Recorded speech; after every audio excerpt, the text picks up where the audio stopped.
Hermosa, un poco de frío, pero es muy hermoso saber de que el Señor siempre nos manda esta brisa tan preciosa para que nosotros pues le demos gracias siempre por sus maravillas, por su creación. Esta mañana, hermanos, quiero invitarles que por favor abramos nuestras Biblias en el libro de Nehemías.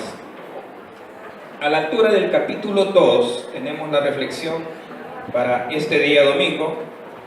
Nehemías, capítulo 2. Versículo 11,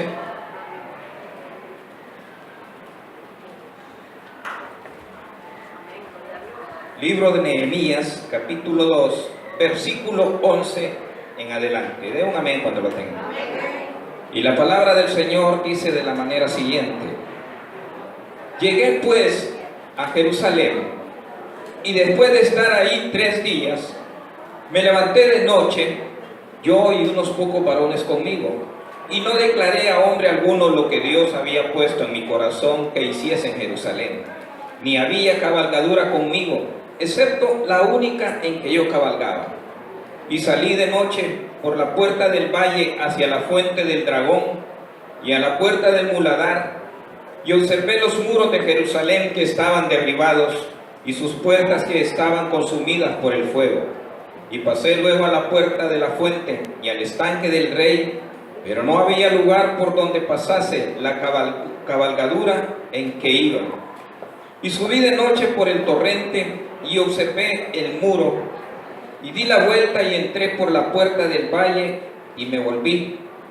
Y no sabían los oficiales dónde yo había ido, ni qué había hecho, ni hasta entonces lo había declarado yo a los judíos y sacerdotes, ni a los nobles, ni a los oficiales, ni a los demás que hacían la obra.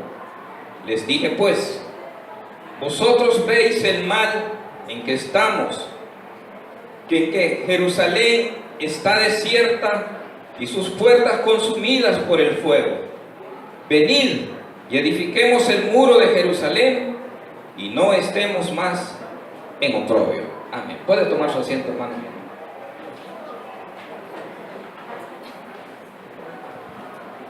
El libro de Nehemías es el último libro histórico del Antiguo Testamento. También el libro de Nehemías es una continuación con el libro de Esdras, los cuales nos indican, hermanos, que son los libros históricos que relatan el regreso de los cautivos de Babilonia a tierra de Jerusalén. Hermanos, saber acerca de estos sucesos es algo muy, pero muy importante, hermano, como un pueblo cautivo en Babilonia por 70 años, se daba ya el tiempo de su retorno a tierra de Jerusalén. Para ello, yo quisiera hacerles un marco histórico de lo que vamos a hablar, hermanos. Y esto, hermano, nos habla acerca de los designios de Dios. Dios tiene todo trazado. Dios lo tiene todo en sus manos. Saber de que nuestro Padre Celestial es omnisciente, omnipotente y omnipresente son 3 atributos que lo caracterizan como el Dios grande, poderoso, que tiene todo controlado, hermano. Nos alegra a nosotros saber de que estamos al lado de un Dios que en realidad todo lo puede. Cuando vemos esto, hermano, vemos que Dios había trazado el destino de Israel. Sabemos nosotros, hermanos, de que Israel, estando cautivo por 70 años, si bien Dios le dio esa sentencia al pueblo de Israel, también Dios había trazado un plan para el pueblo para que retornase de nuevo a Jerusalén. Nos alegra a nosotros esto, hermano, porque saber de que Dios, cuando nos ve a nosotros en medio de alguna situación difícil, cuando estamos pasando tribulaciones, cuando vemos que nuestro tiempo de angustia y de necesidad se prolonga, muchas veces nosotros tendemos a pensar y decir: Señor, ¿hasta cuándo me vas a responder? Señor, ¿hasta cuándo vas a enviar tu respuesta? Pero el Señor sabe que Él tiene la respuesta, sabe que Él la va a dar en el momento que Él tiene trazado para nuestras vidas. Y lo maravilloso de esto es, hermano, que de un momento a otro Dios se va a glorificar en nuestras vidas. Por eso, hermano, lo que vemos aquí cuando vemos de que Dios tiene todo trazado, hermano, vemos cómo cuando el pueblo de Israel es llevado cautivo a tierra de Babilonia, nos demuestra a nosotros de que Dios también sabemos de que es un Dios justiciero. Dios por muchos años había hablado al pueblo de Israel que se volviera a Él. Les había hablado diciéndoles de que no prevaricaran, que no se volvieran a dioses ajenos, que no le dieran la espalda. Pero el pueblo de Israel, con los años, con el tiempo, ellos se habían envuelto en muchas cosas, tanto como en la idolatría como en la indiferencia. El templo lo habían descuidado, prácticamente inclusive los sacerdotes, ellos prácticamente habían llegado a un nivel de corrupción tan grande. Lo que resume es que Dios se cansó de hablarles. Dios se cansó de hablarles por medio de los profetas, de llamarlos a la cordura. El pueblo de Israel estaba resuelto a no hacerle caso al Dios que los había sacado de la cautividad de Egipto. Pero yo les digo esta mañana, cuando Dios ejecuta su plan, Dios es veraz. En el segundo libro de Crónicas, a la altura del capítulo 36, versículo 17 en adelante, vemos cómo la mano de Dios hace juicio contra el pueblo de Israel. Dice la palabra de que llegan los babilonios, sitian Israel, inmediatamente toman a Israel, la queman, saquean el templo, se llevan todos los utensilios sagrados del templo de Dios e inclusive se llevaron a casi toda la gente cautiva para la tierra de los caldeos, es decir, a Babilonia.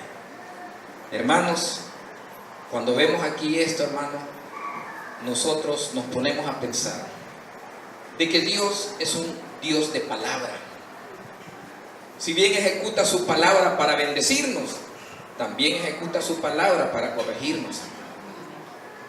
Dios, cuando trata con el hombre y con la mujer, lo hace en una forma veraz. Y lo que vemos aquí, hermano, que cuando Dios ejecutó este juicio, no hubo prácticamente tregua, no hubo negociación, sino que dijo Dios, hasta aquí. Vienen los babilonios, destruyen Jerusalén, saquean el templo y se llevan cautivos a casi todos los israelitas. Pero cuando vemos aquí, hermano, un lugar desolado, un hogar destruido, cuando vemos aquí una tierra la cual un tiempo fue floreciente, un tiempo fue habitado y hoy vemos ruinas, vemos un lugar desierto, pues prácticamente de ahí Dios también retoma su promesa. Las promesas de Dios son fieles y verdaderas, hermano. Cuando nosotros leemos la Biblia y vemos cómo Dios ha cumplido su promesa muchas veces en Israel, ha cumplido su promesa en varones de Dios, vemos cómo Dios se glorifica en una forma que nos deja estupefactos, en una forma en la cual uno dice, caramba, qué Dios tan grande tenemos nosotros. Y vemos aquí, hermano, que luego de esto, luego de pasados este tiempo, vemos cómo estando en cautiverio Israel en tierra de Babilonia, viene Dios y ejecuta su plan de salvación. En el año 586, estando en el reinado Belsasar, nieto de este rey Babilonia llamado Nabucodonosor, ese hombre se sentía en la gloria en su imperio, estaba celebrando un día en su palacio, y un día se le ocurre a Belsasar, rey de Babilonia, hacer una fiesta con los príncipes, las esposas de ellos, sus concubinas, y decide pues mandar a traer los utensilios sagrados del templo de Dios que tenían ellos guardados ahí en su bodega, y ordenan que los traigan porque querían ellos llenarlos de licor. Utilizaron los utensilios sagrados de Dios, las copas de oro de Dios, para llenarlas de licor, y lo peor del caso, empezaron a alabar sus dioses. Fue una cosa tremenda, hermano. Pero la palabra de Dios nos dice que en ese mismo momento, la palabra nos indica, tal como lo habla el libro de Daniel a la altura del capítulo 5, versículo 30, aparece una mano en una forma sobrenatural y empieza a escribir sobre la pared. En ese palacio, en medio de la fiesta, se da ese momento tan tremendo que parece la mano escribiendo en una escritura que ellos no entendían. y mandan a llamar a Daniel y le dicen: Daniel, ¿qué es esto que estamos viendo tan terrible que está sucediendo? ¿Qué es esa escritura? Y la escritura decía: Mene, Mene, Tekel, Uparsin. Lo que vemos aquí, hermano, es que Dios estaba ejecutando juicio contra los babilonios. Viene Daniel y le dice, lleno del Espíritu Santo, lo que dice aquí: oh rey Belsasar, dice: tú has sido pesado y has sido hallado falto, y en este momento tu reino es rasgado y dado a los persas. Ahí se cumplió el juicio para aquella nación, para aquel imperio que había llevado cautivo al pueblo de Israel. Y vemos aquí, hermano, cómo el imperio babilónico cae y surge el imperio persa. Y esto, hermano, es parte del plan que Dios tenía ejecutado para el pueblo de Israel, que un día iban a caer los babilonios e iba a surgir el imperio persa. Y vemos también, hermanos, de que esto lo había profetizado el profeta Isaías, y para ello quiero invitarles a que busquemos en Isaías capítulo 45 para tener aquí una referencia acerca de esto. Isaías 45, versículo 1.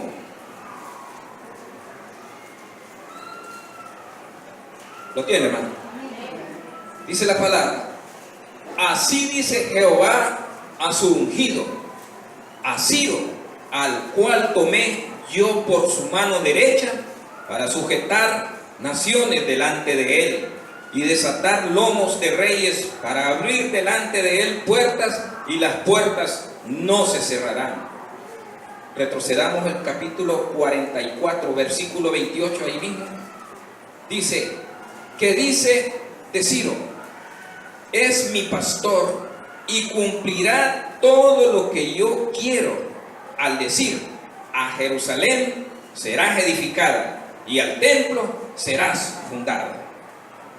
Esta profecía la había dado el profeta Isaías 150 años de que Ciro fuera el rey de Persia. Inclusive hasta allá Dios había dado el nombre de quién iba a ser el medio que él iba a utilizar para liberar al pueblo de Israel.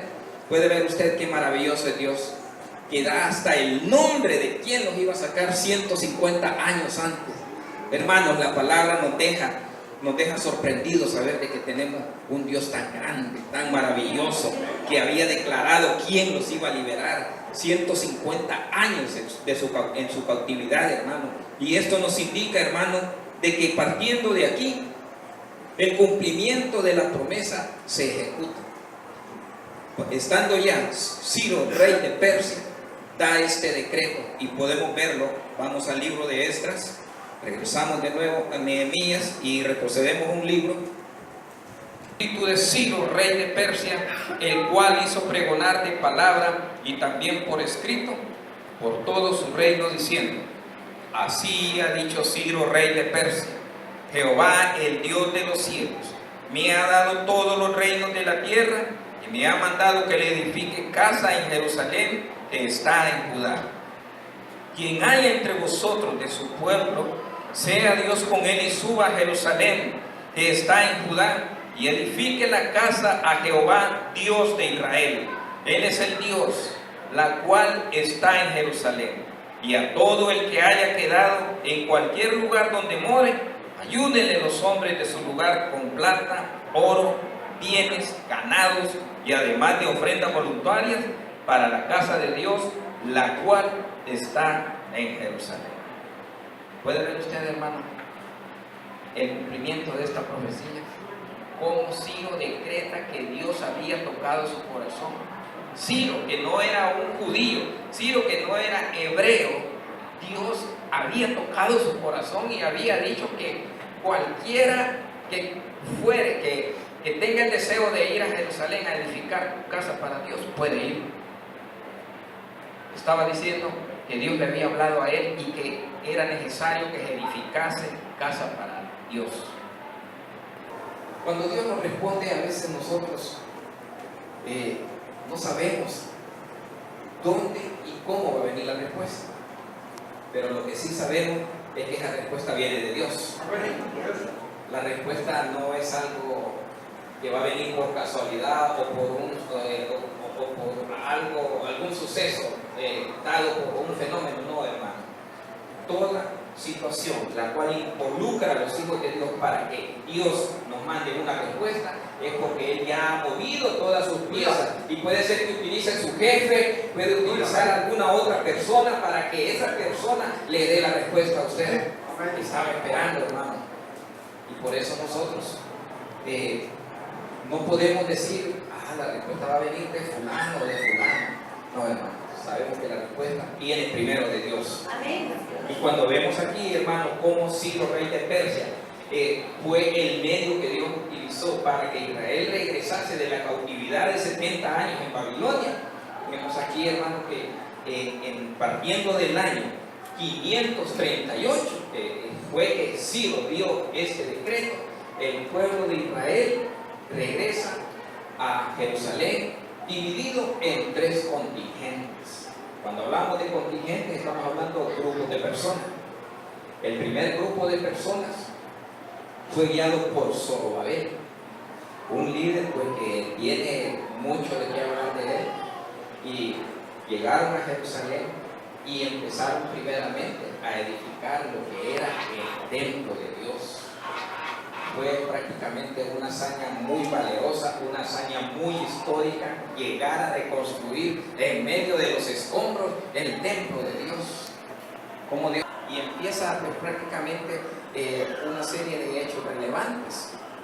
Pero luego viene el segundo contingente guiado por el sacerdote Esdras. Cuando ya se edifica el templo, quiero decirles que el sacerdote Esdras vino a restablecer el sistema de adoración que un día fue en Israel hace 70 años antes que ellos fueran cautivos a Babilonia. Y el sacerdote Esdras, como Zorobabel, ellos hicieron el templo y establecieron el sistema de adoración para Dios.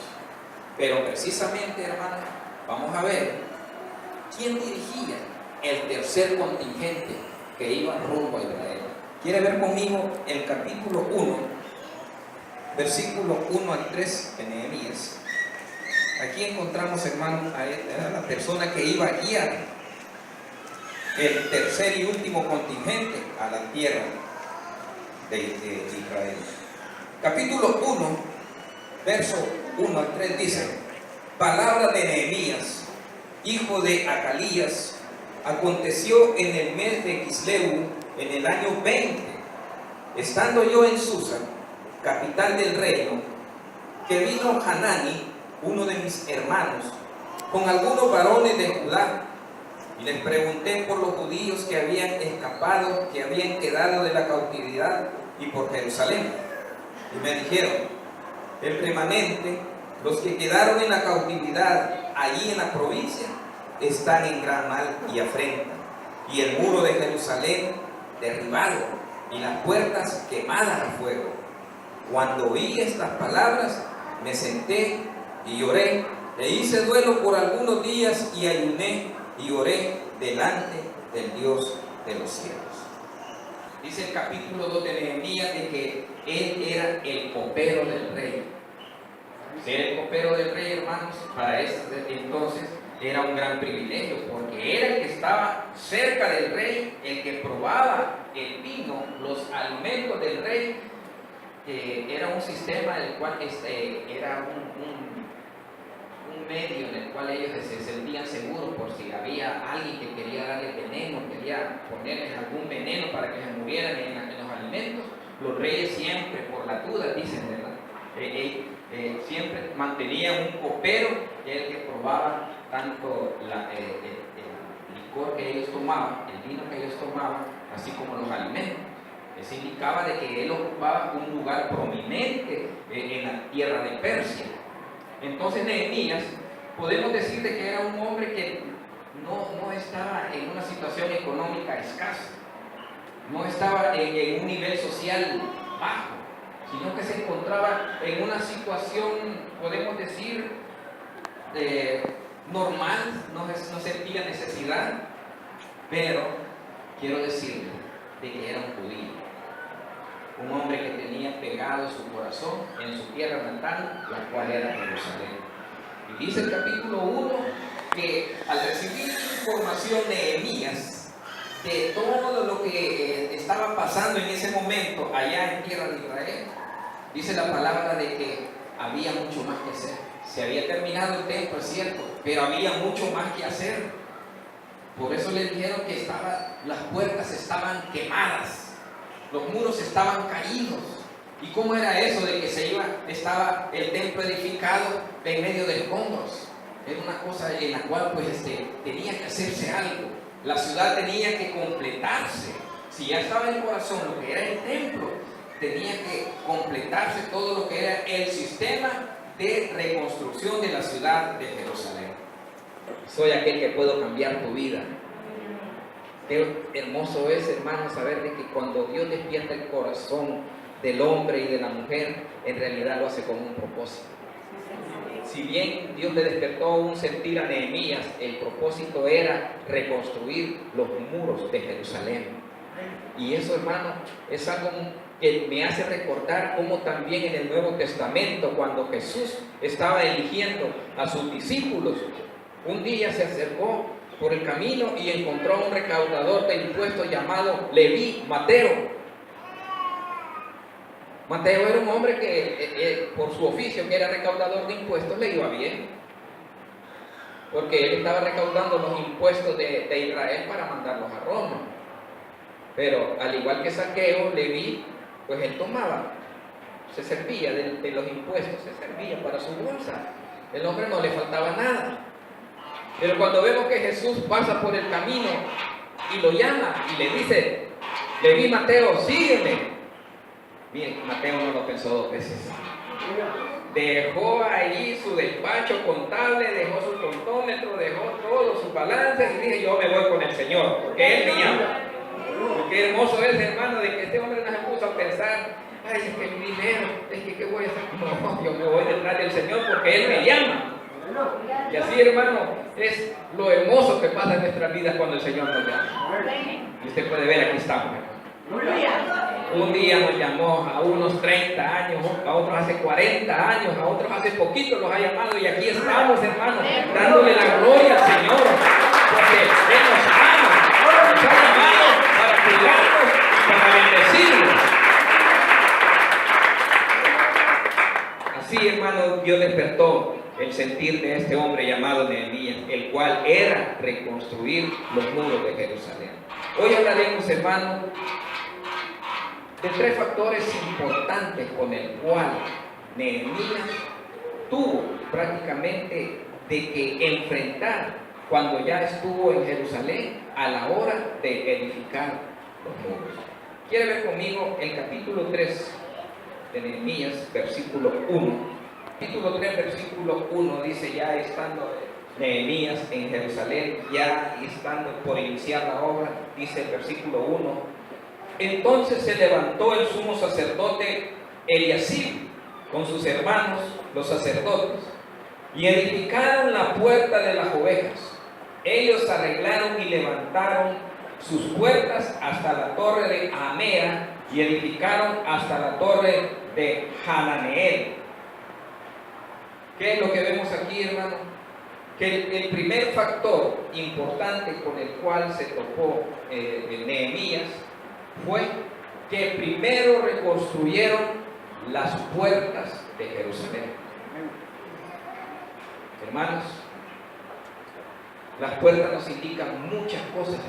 Uno podría decir: bueno, ¿y por qué no empezaron los muros? Así como hace todo albañil, que primero hace el muñeco de la casa y por último pone las puertas y todo. No. Todo esto, hermano, tiene un significado. Vemos aquí, hermano, que lo primero que hicieron al echar mano fue a las puertas de Jerusalén. Nos llama la atención que quien tomó esta iniciativa, dice, el sumo sacerdote llamado Eliasib con sus hermanos. Esto nos indica, hermano, de que las puertas que se empezaron a edificar eran las que estaban frente al templo. Las puertas, hermano, son un acceso. Y ese era el propósito, abrir accesos para llegar al templo de Dios. ¿Puede ver usted, hermano? De que primeramente lo que se tenía que hacer era el acceso para adorar a Dios. Nosotros, hermanos, cuando vemos esto, podemos entender, hermano, de que los accesos es algo muy importante saber de que los accesos son accesos positivos y accesos negativos. En el mundo uno tenía acceso a muchas cosas, acceso a la delincuencia, acceso a la drogadicción, acceso a muchas cosas, hermano. Pero hoy que tenemos a Cristo en nuestro corazón, que vivimos para el Señor, tenemos un solo acceso: el acceso al lugar santísimo, hermano.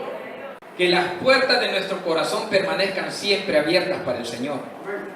Que las puertas de nuestro corazón se cierren para otras cosas, para todo aquello que no edifica, para todo aquello que el Señor aborrece. Las puertas están cerradas. Pero para que el Señor esté siempre con nosotros, tienen que estar siempre abiertas las puertas para Él. Quiero invitarles a que veamos en el libro de Apocalipsis. Hay una referencia que me llama mucho la atención. Apocalipsis capítulo 3, versículo 20. Dice Apocalipsis capítulo 3, versículo 20. Dice, hablando Jesús en la visión que tuvo Juan el teólogo en la isla de Patmos, dice: he aquí, yo estoy a la puerta y llamo. Si alguno oye mi voz y abre la puerta, entraré a él y cenaré con él y él conmigo. Es que nosotros abrimos las puertas a él. Por eso esas puertas son abiertas solo para nuestro Señor, hermano. Por eso cuando vemos aquí, hermanos, de que el primer factor que encontramos con el cual interactuó Nehemías fue que primeramente tenían que reconstruirse las puertas. Ahora veamos el segundo factor. Veamos en el capítulo 4 de Nehemías. Regresamos. Es bueno, hermanos, tener lo que es un hábito de escudriñar la palabra de Dios. Esto de recurrir a la Biblia, hermano, es muy importante, porque esto de utilizar versículos que respalden lo que es la palabra de Dios nos indica de que nosotros estamos actuando bajo lo que el Señor nos enseña. Entonces vemos aquí, hermano, el segundo factor, capítulo 4, versículos 7 y 8, dice: pero aconteció que oyendo Sanballat y Tobías y los árabes, los amonitas y los de Asdod, que los muros de Jerusalén eran reparados, porque ya los portillos comenzaban a ser cerrados, se encolerizaron mucho y conspiraron todos a una para venir a atacar a Jerusalén y hacerle daño. El segundo factor con el que se encontró Nehemías es que enfrentó una oposición férrea. Hermanos, nosotros sabemos de que Satanás es el enemigo número 1 de nuestras vidas. Porque si bien en un tiempo muchos vivimos a merced del diablo, vivimos esclavizados por el diablo, y vino nuestro Señor Jesucristo y nos liberó por medio de su sangre preciosa, quiero decirles de que el enemigo no se quedó así. El enemigo, por ser padre de mentira, por andar como león rugiente buscando a quien devorar, el enemigo siempre ha buscado la manera de estorbarnos, siempre ha buscado la manera de dañarnos, siempre ha buscado la manera de arruinar nuestras vidas, siempre ha buscado la manera de hacernos llegar a sus dominios, Lo que vemos aquí, hermano, que estando Nehemías estando en los trabajos de reconstrucción del muro, se habían topado con unos moradores. Hay un personaje llamado Sanballat, que era un hombre que vivía al otro lado del río, pero no quería que se edificaran los muros, no quería, odiaba a los judíos. Y este hombre dice que se encolerizaba cuando veía a los judíos edificando los muros, poniendo ya ladrillo por ladrillo. Él no quería eso. Y vemos aquí de que estaba enfrentando una gran oposición. Esto nos indica de que él a toda costa quería que eso se entorpeciera, quería que inclusive que todo lo que estaban haciendo esa hora fueran ejecutados. Qué tremendo es el odio del diablo contra uno. El diablo, pues, lo único que sabe es destruir los hogares, destruir las vidas, destruir todo lo que venga de Dios, destruir la creación de Dios. Ese es el propósito del diablo, hermano. La vida de Balaam es un prototipo de Satanás. ¿Quién dijo que la vida del cristiano era fácil? Si Jesús dijo, en el mundo tendréis aflicción, pero confiad, yo he vencido al mundo. Lo dijo Jesús. Y eso, hermano, es la confianza que nos mantiene de pie. Sabemos que acudimos a nuestro Señor. Sabemos de que el enemigo puede venir a querer hacernos frente, pero cuando nosotros le pedimos a nuestro Señor que nos quite ese estorbo, el enemigo lo que le toca es salir huyendo, hermano. Y vemos aquí una oposición férrea que había levantado este hombre llamado Sanbalat contra los edificadores de los muros de Jerusalén. Pero quiero decirles, hermano, de que el plan que ejecutó Nehemías fue un plan muy estratégico. ¿Quiere ver conmigo, hermano? Siempre en el capítulo 4, el versículo 13, tenemos aquí la luz que nos da referente a esta amenaza grande. Dice, entonces, por las partes bajas del lugar, detrás del muro y en los sitios abiertos, puse al pueblo por familias, con sus espadas, con sus lanzas, con sus arcos. Estoy en el versículo 13. Después miré y me levanté y dije a los nobles y a los oficiales y al resto del pueblo, no temáis delante de ellos, acordaos del Señor grande y temible, y pelead por vuestros hermanos, por vuestros hijos y por vuestras hijas y por vuestras mujeres y por vuestras casas. ¿Qué es lo que vemos aquí, hermano? El plan contingencial que puso Nehemías acerca de esta gran amenaza era que iba a colocar familias en los lugares bajos de los muros. Si los muros se estaban construyendo por secciones, era lógico de que habían secciones que todavía no estaban edificadas y eran de fácil acceso para el enemigo. Y Nehemías, sabiendo esto de que el enemigo los iba a atacar de un momento a otro, empezó a organizar por familias, padre, madre, hijo, con lanzas y espadas y edificando a la vez, cuidando esos lugares bajos, esos puntos débiles. ¿Qué nos indica eso, hermano? De que nosotros tenemos que cuidar esos puntos que el enemigo va a querer tocarnos, puntos vulnerables. Entre ellos está nuestra familia. Tenemos que cuidar a nuestras familias, hermano. Tenemos que estar con un ojo vigía sobre la conducta de nuestros hijos, de nuestras hijas, todo lo que acontece en nuestro hogar. Debemos de ver si el enemigo no tiene alguna estrategia contra nosotros, hermano, contra nuestra familia.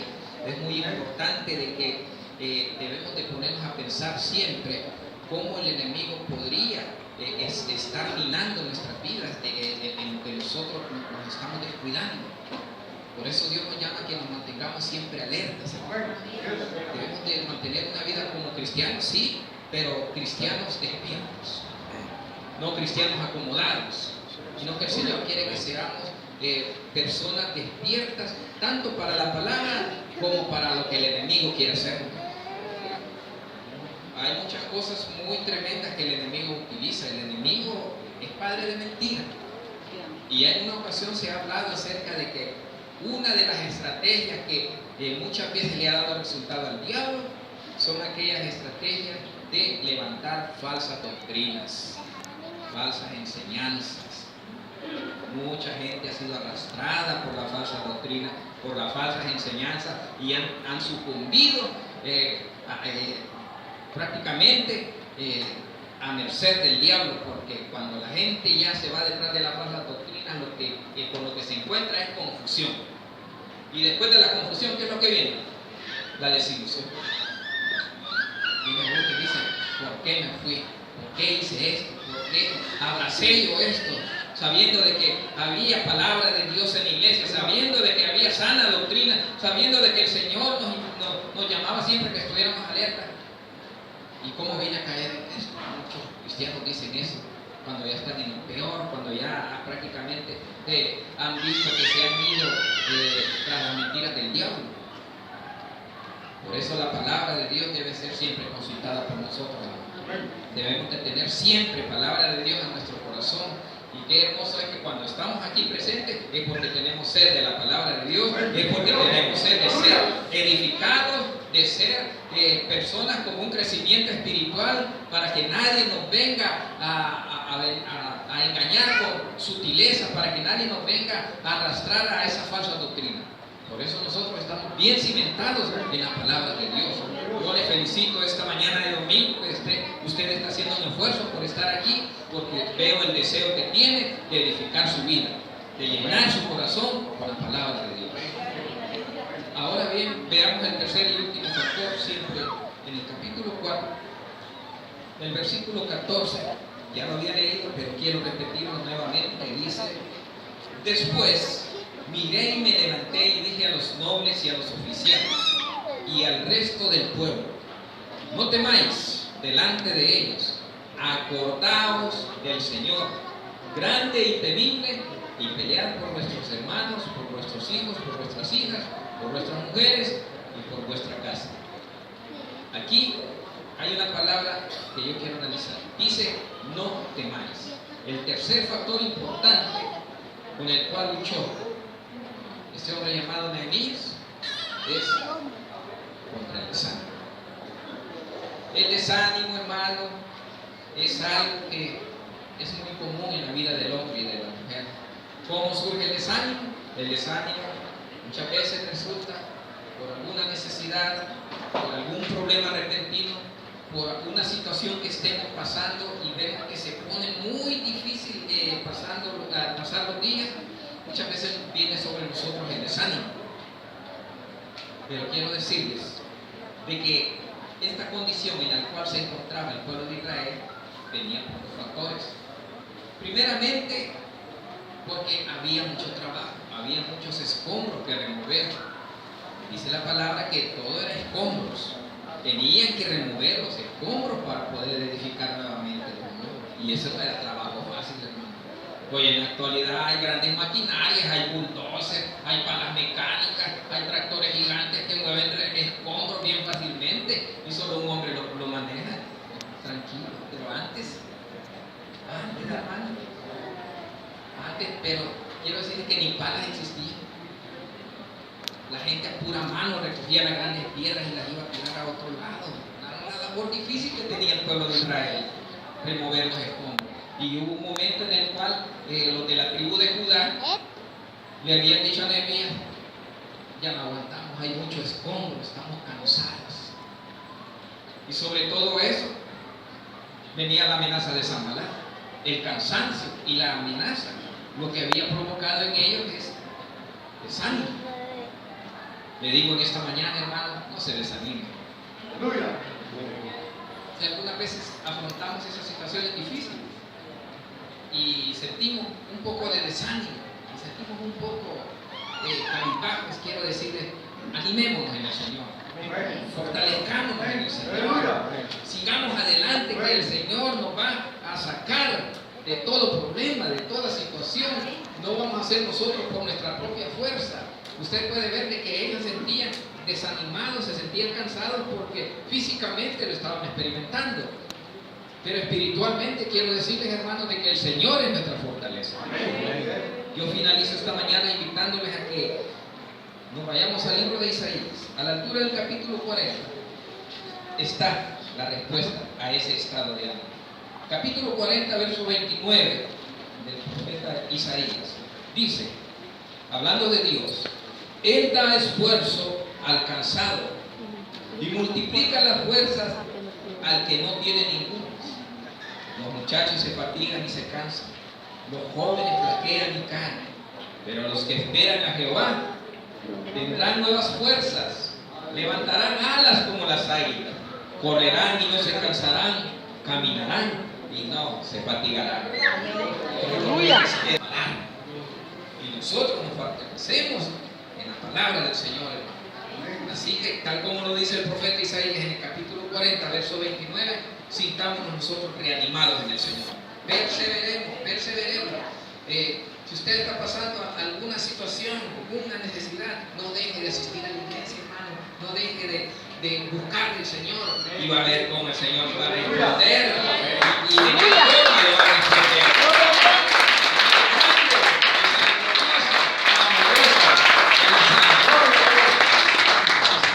Se topó con el cansancio de la gente. También Él los animó a que siguieran adelante.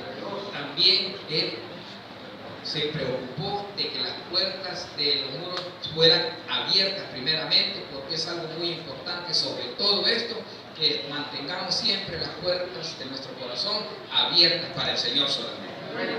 Yo finalizo diciéndole, sigamos adelante, hermano. Nehemías nos ha dejado una gran lección, la cual nosotros aprendemos mucho en esta mañana. Quiero invitarle que por favor nos pongamos de pie.